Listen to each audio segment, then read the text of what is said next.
নমস্কার, 5:05 নিয়ে আমি অতনু রয়েছি আপনার সঙ্গে একেবারে স্পট থেকে। এই স্পট আজকের অত্যন্ত গুরুত্বপূর্ণ একটা জায়গা।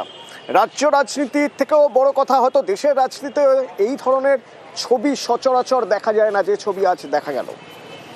একটি সংস্থার অফিস আইপ্যাক, সেই অফিসে এনফোর্সমেন্ট ডিরেক্টরেটের আধিকারিকরা নথির খোঁজে।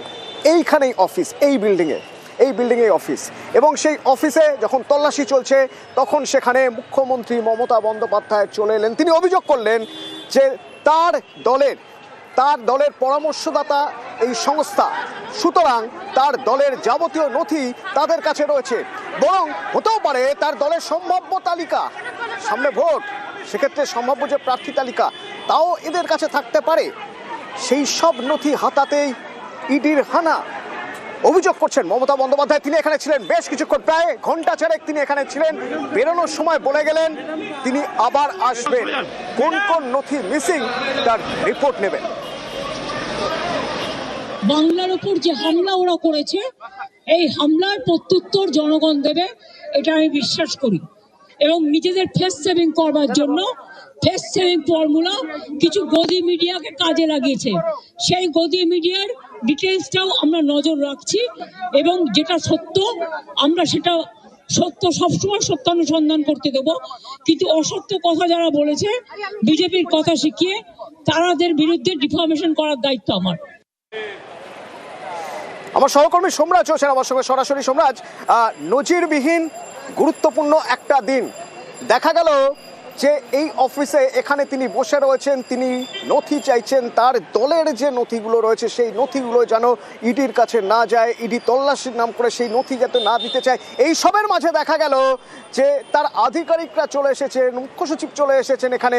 তিনি তার সরকারি প্রশাসনিক কাজ, ফাইলে সই করা, এখান থেকেই সামনে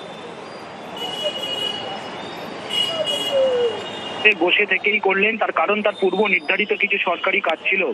আজ নবান্নে যাওয়ার পূর্ব নির্ধারিত কর্মসূচি ছিল মুখ্যমন্ত্রী মমতা বন্দ্যোপাধ্যায়, কিন্তু নবান্নে যাওয়ার বদলে তিনি আজকে প্রথমে প্রতীক জেনের বাড়ি এবং তারপর আইপ্যাকের অফিসে পৌঁছে যান।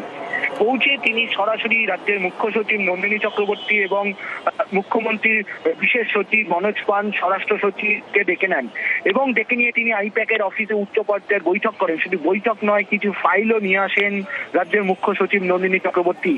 সেই ফাইলগুলিতেও সই করেন মমতা বন্দ্যোপাধ্যায়। অর্থাৎ প্রতিদিনে তিনি যে সরকারি যে কাজ, সেই সরকারি কাজ তিনি করেন আইপ্যাকের অফিস থেকে বসেই, এবং তিনি দুটি বৈঠকও সেরে নেন বলে নবান্ন সূত্রে জানতে পারছি আমরা।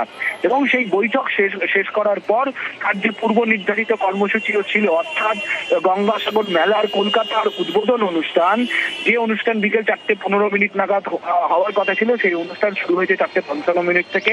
মুখ্যমন্ত্রী মমতা বন্দ্যোপাধ্যায় আইপ্যাকের অফিস থেকে বেরিয়ে সরাসরি এখন আউটরাম ঘাটে চলে এসেছেন, যেখানে গঙ্গা অনুষ্ঠান চলছে। মুখ্যমন্ত্রী মমতা বন্দ্যোপাধ্যায় কিছুক্ষণের মধ্যেই তার বক্তব্য রাখবেন। এটা ঠিকই যে আমরা যেমন দেখলাম যে মমতা বন্দ্যোপাধ্যায় একদিকে যেমন তার দলকে অর্থাৎ তৃণমূল কংগ্রেসকে হেনস্থার মুখে পড়তে হচ্ছে, এবং সেই অভিযোগে আইপ্যাকের অফিস থেকে শুরু করে আইপ্যাকের কর্ণধারের বাড়িতে পৌঁছে যাওয়া, একের পর এক ইস্যুকে কেন্দ্র করে কেন্দ্রীয় সরকারকে আক্রমণ করা।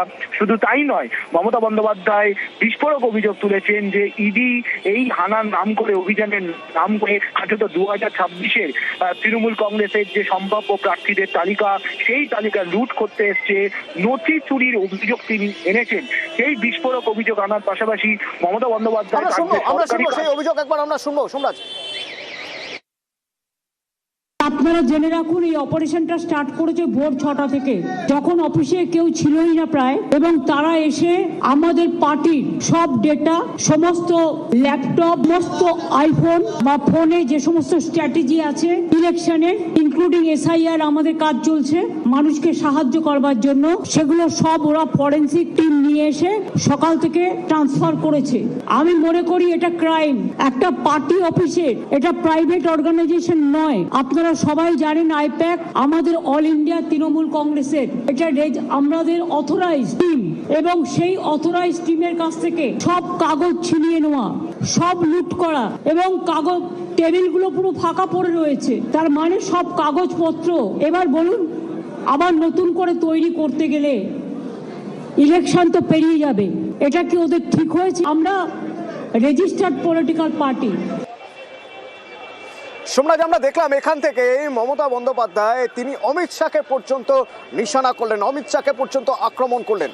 সোমনাথ, দেখো, কেন্দ্রীয় স্বরাষ্ট্রমন্ত্রী অমিত শাহকে তিনি সরাসরি আক্রমণ করেছেন। তার কারণ তিনি যে অভিযোগ তুলছেন যে এই কেন্দ্রীয় তদন্তকারী সংস্থা এনফোর্সমেন্ট ডাইরেক্টরেটের যে অভিযান, সেই অভিযান আসলে তৃণমূল কংগ্রেসকে টার্গেট করা হয়েছে। তার কারণ তৃণমূল কংগ্রেসের আইটি সংক্রান্ত যাবতীয় কাজ এই আইপ্যাকের অফিস থেকে হয়, সেক্টর 5 এর অফিস থেকে হয়।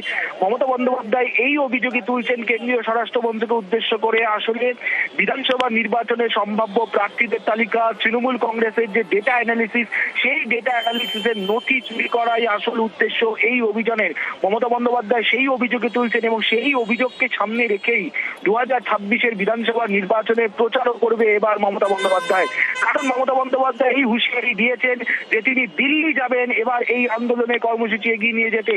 এসআইআর কে কেন্দ্র করে বারবার মমতা বন্দ্যোপাধ্যায় সরব হয়েছেন। এখনো পর্যন্ত দেশের মুখ্য নির্বাচন কমিশনারকে এসআইআর ইস্যুতে 3টি চিঠি দিয়েছেন। যেই 3টি চিঠিতে এসআইআর কে কেন্দ্র করে কি কি সমস্যা তৈরি হয়েছে, কি কি গাফিলতি তৈরি হয়েছে, তা একদম প্রশ্ন তুলে মমতা বন্দ্যোপাধ্যায় কে মুখ্য নির্বাচন কমিশনারকে চিঠি দিয়েছেন। মমতা বন্দ্যোপাধ্যায়ের যে প্রথম বক্তব্য, সেখানে তুমি বুঝতেই পারছো যে এসআইআর নিয়ে বারবার কেন্দ্রকে এবং জাতীয় নির্বাচন কমিশনকে আক্রমণ করা, সেই কারণে এবার কেন্দ্র তৃণমূল কংগ্রেসকে সরাসরি টার্গেট করছেন। তেমনটাই মমতা বন্দ্যোপাধ্যায়ের অভিযোগের সারবত্তা।